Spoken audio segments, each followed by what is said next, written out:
तो जया एकादशी के विषय में श्री कृष्ण भगवान युधिष्ठिर को बताते हैं कि इस व्रत की महिमा इतनी बड़ी है कि इस व्रत को अगर पूरी नियम और निष्ठा के साथ किया जाए तो आपको ब्रह्म हत्या जैसे पाप से भी मुक्ति मिल सकती है। आप पिशाच और प्रेत योनि में जन्म लेने से बच सकते हैं और आपको मोक्ष भी प्राप्त हो सकता है। तो हमारे पुराणों के हिसाब से कोई भी व्रत, कोई भी पूजा या कोई भी अनुष्ठान अधूरा माना जाता है अगर एकादशी वाले दिन आप उसकी व्रत कथा ना सुने। और ऐसा भी माना जाता है कि अगर एकादशी वाले दिन आप एकादशी का व्रत नहीं भी कर पा रहे हैं और सिर्फ उसकी व्रत कथा सुन लेते हैं तो भी आपको ढेर सारा पुण्य प्राप्त हो सकता है।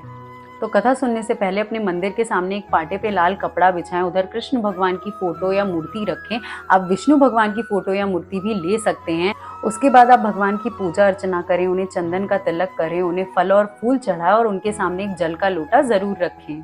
और उन्हीं के सामने एक साफ आसन बिछाकर आप बैठ जाइए और आंखें बंद करके पूरी निष्ठा के साथ ये कथा सुनिए। तो पद्म पुराण के अनुसार चित्रकाल में एक बार स्वर्ग में स्थित नंदन वन में उत्सव का आयोजन किया जा रहा था। इस उत्सव में सभी देवगण, सिद्धगण एवं मुनिगण भी उपस्थित थे। उस समय उत्सव में नृत्य और गायन का कार्यक्रम चल रहा था। नृत्य और गायन गंधर्व और गंधर्व कन्याएं कर रहे थे। उसी समय नृतिका पुष्यवती की दृष्टि गंधर्व माल्यवान पर पड़ गई। माल्यवान के यौवन पर नृतिका पुष्यवती इतनी मोहित हो गई कि अपनी सुध बुध खोकर नृत्य करने लगी। वहीं माल्यवान भी पुष्यवती पे मोहित होकर बेसुरा होकर गाने लगा। इससे सभा में उपस्थित सभी लोग क्रोधित हो उठे। यह देखकर स्वर्ग नरेश इंद्र भी बहुत क्रोधित हो गए और उन्होंने दोनों को स्वर्ग से निष्कासित कर दिया और पिशाच योनि में जीवन व्यतीत करने का श्राप भी दिया।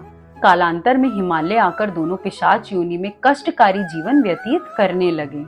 फिर एक बार माघ मास की एकादशी यानी जया एकादशी का दिन आया और माल्यवान और पुष्यवती ने उस दिन कुछ अन्न नहीं खाया और फल खाकर दिन व्यतीत किया। और साथ ही साथ दुख और भूख के चलते दोनों इतने परेशान थे कि उन्होंने रात्रि भर जागरण भी किया।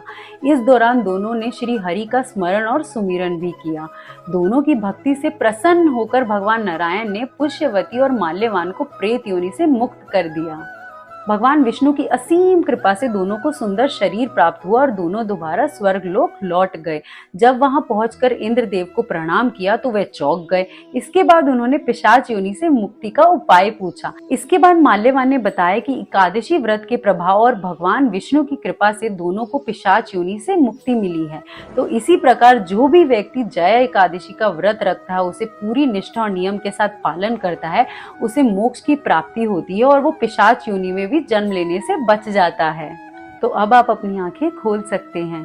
तो जो जल का लोटा यानी पानी का लोटा आपने अपने सामने रखा था कथा सुनते वक्त, उसको संभाल कर रख दीजिए, क्योंकि अगले दिन जब आप अपना व्रत खोलेंगे तो उस जल में से आप थोड़ा पी सकते हैं और बाकी जल आप तुलसी माता के पौधे में अर्पण कर सकते हैं।